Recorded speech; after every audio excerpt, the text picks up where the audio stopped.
The story starts back in the mists of time, the early 1990s, when the gene for an eye condition called aniridia was identified.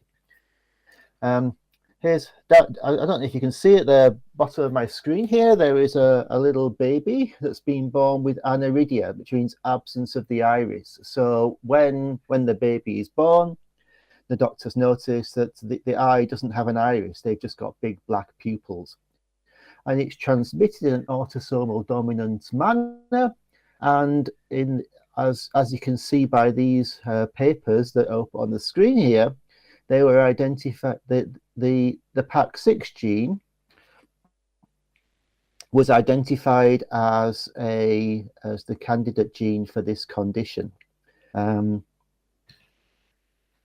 As I'll go on to describe, PAX6 encodes a transcription factor, which you can see in the top right of the screen here is expressed in brown throughout the developing eye, in the lens epithelium, the developing retina, and the epithelium over the top of the eye, the corneal epithelium.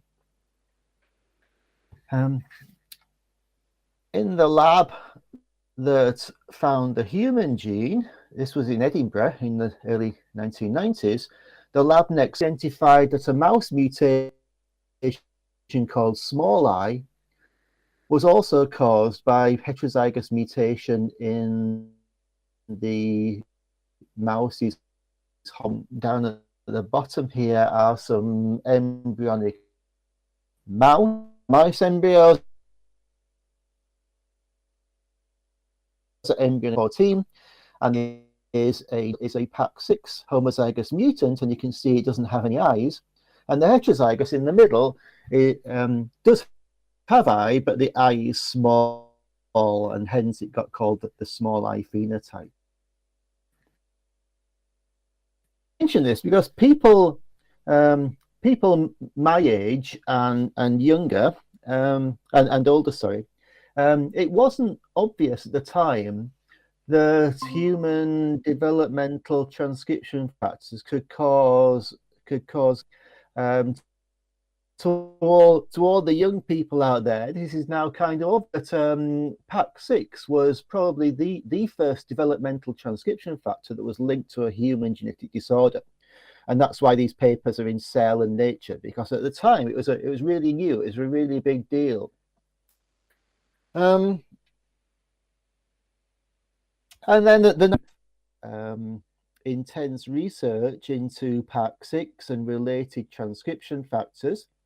And one of the key results was that PAX6, this transcription factor, has an evolutionarily conserved role in eye development in pretty much every animal that has eyes. So, for example, on the left of this screen, you see a picture I've already showed you of the PAX6 mutant mice. And on the right, in the mid-1990s, the gene was identified that causes the Drosophila iris mutation. Yes?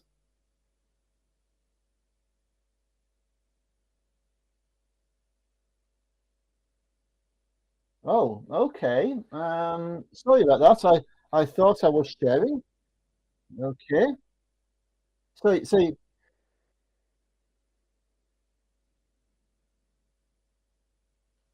okay.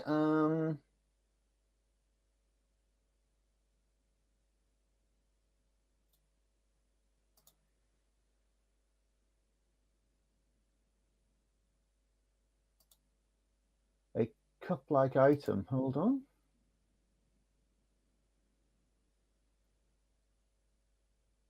This is a shame. Hold on. So you can't see.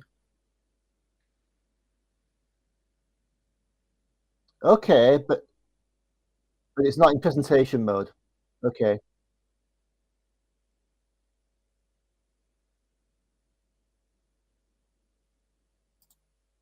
Can you see now?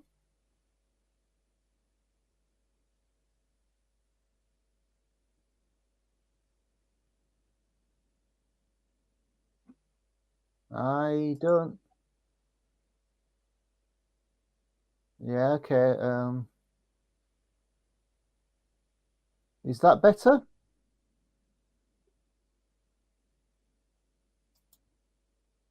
I don't have that right now. Um, what can you see right now?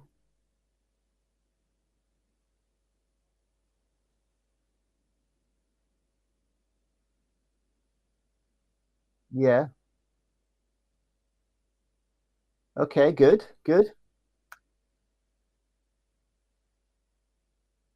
Yep.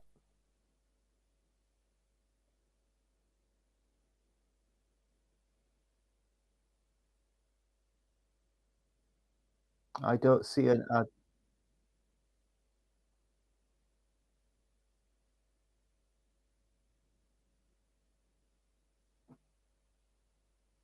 Yep.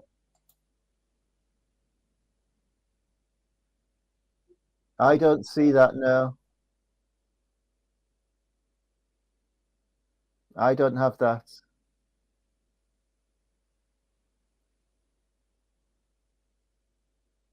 Okay. I mean, I can present like, if you can see my slides like this, I can present like this.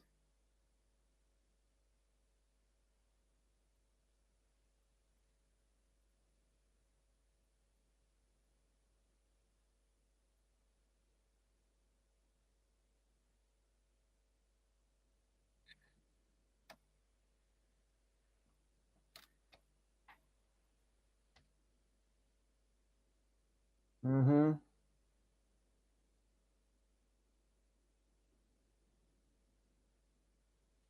I don't have anything that says add notes.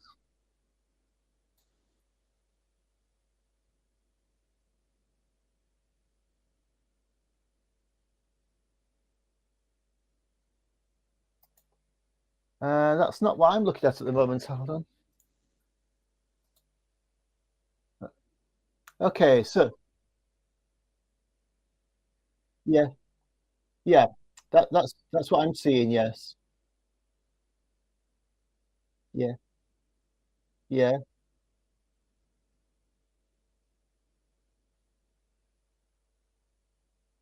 I don't have anything that says add notes.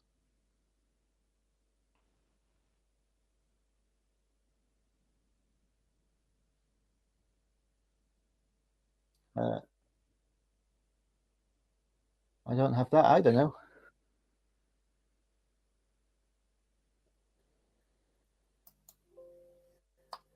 Um, right.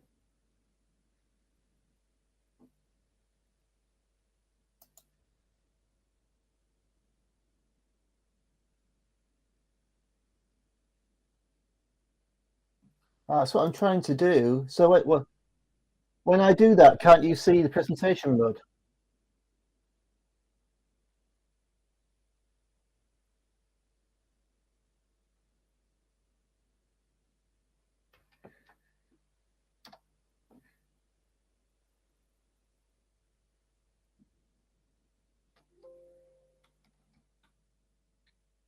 Yeah. Oh, that's,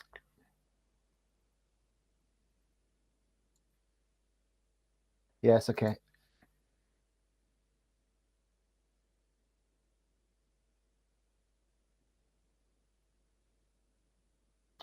This is very strange. I wonder what's happening.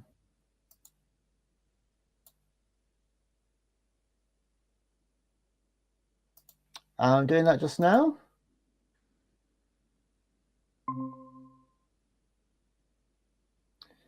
Can you see now? Okay. Hey. Okay. Good. Yeah. Right. So, sorry about that, everybody. I'm afraid it's an old people problem with computers.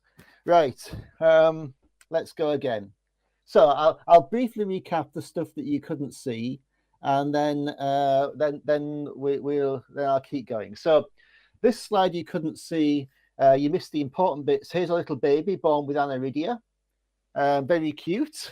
Doesn't have an iris.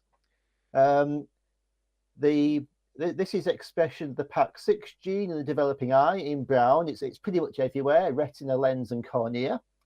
In 1991, a paper was published showing that the PAX6 gene was the cause of human aniridia. And the lab next door found that the PAX6 gene was the cause of a human mouse mutation called small eye, where the mice also don't have an iris. The next slide that you couldn't see was the evolutionarily conserved role of the transcription factor PAX6, and showing that here's some mouse embryos, embryo at day 14, a normal embryo, a PAX6 mutant embryo that doesn't have any eyes, and a heterozygote which does have an eye, but it's a small eye with aniridia, and the Drosophila iris gene, as it was discovered in 1995, is also caused by mutation in the fly's homologue of the PAX6 gene.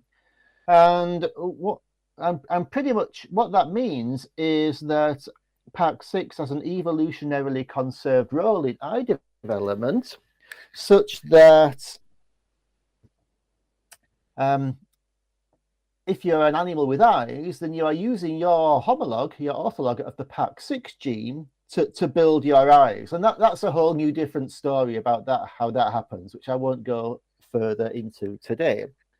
But in terms of mammalian development, you can see if you don't have any PAX6, you don't have any eyes.